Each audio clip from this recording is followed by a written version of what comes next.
Hi guys, Mark Garcia with CrushingTheCreditBureaus.com and ImproveMyCreditScoresWorkshop.com.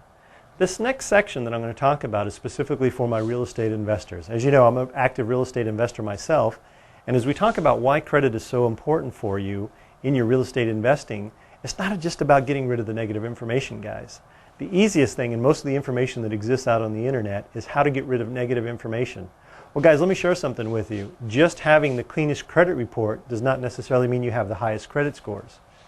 Would it shock you to know that if I had we'll use two examples here.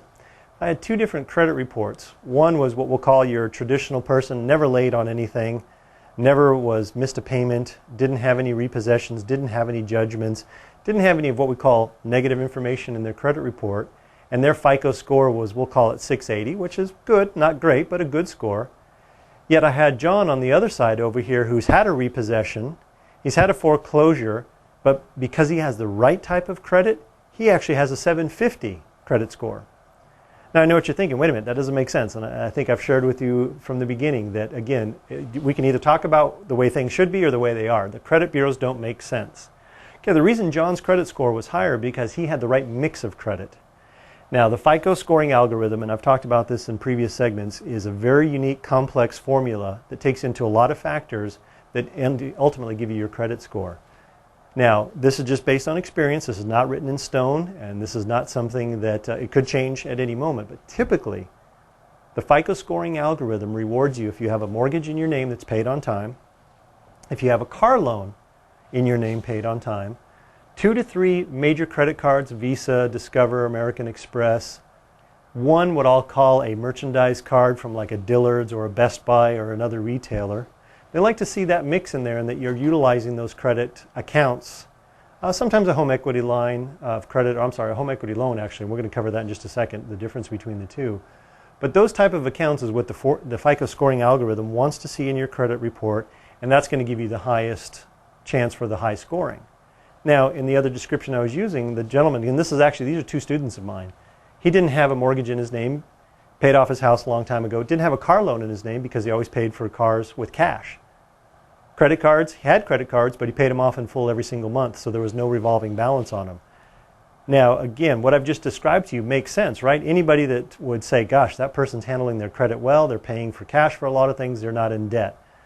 That may or may not be true, but I'm just here to tell you the FICO scoring algorithm does not reward that type of person anymore. They reward you only if you have shown that you have debt and are using it correctly. Again, we can talk about the way things should be or the way they are. That's just the reality of the situation. So why is that important to both real estate investors and to individuals? As you're going through your credit repair or cleaning up the negative items in your credit report, to get to those higher scores, the above the 720, 750, and even into the 800, you've got to have the right mix of credit, guys. And those are those accounts that I just mentioned.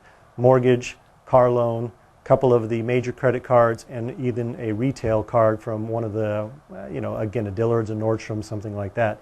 You've got to get that mix of accounts in your credit report. You've got to be managing and paying those on time and not be late and not be over limit. So that's a very fast and loose description that helps you.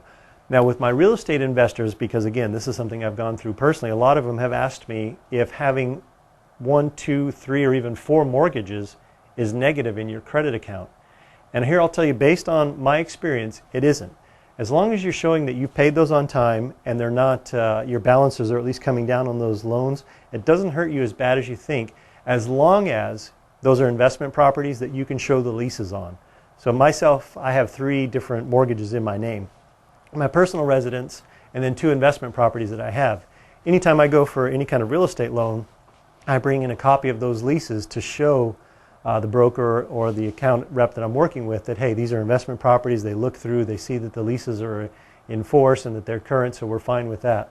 I also have a couple students, I think it's going to change a little bit, but I have a couple students who have several, meaning 4 or 5 mortgages, and they haven't had any problems with them.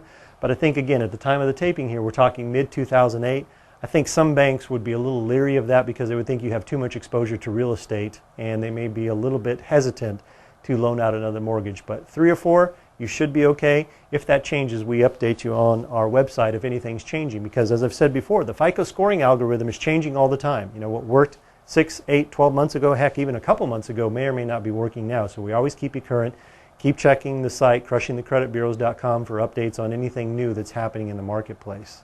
So for my real estate investors, for folks who are trying to increase their credit scores personally, look at those accounts that I've mentioned. We actually have a supplement screenshot here of kind of the ratio of the type of accounts you should have. Make sure those are part of your credit report. Be very judicial in how you use those things. Make sure they're paid on time, they don't go over the limits, and you'll be on your way to those high 750, 800 credit scores. Again, Mark Garcia, crushingthecreditbureaus.com and ImproveMyCreditScoresWorkshop.com. We'll see you on the next segment.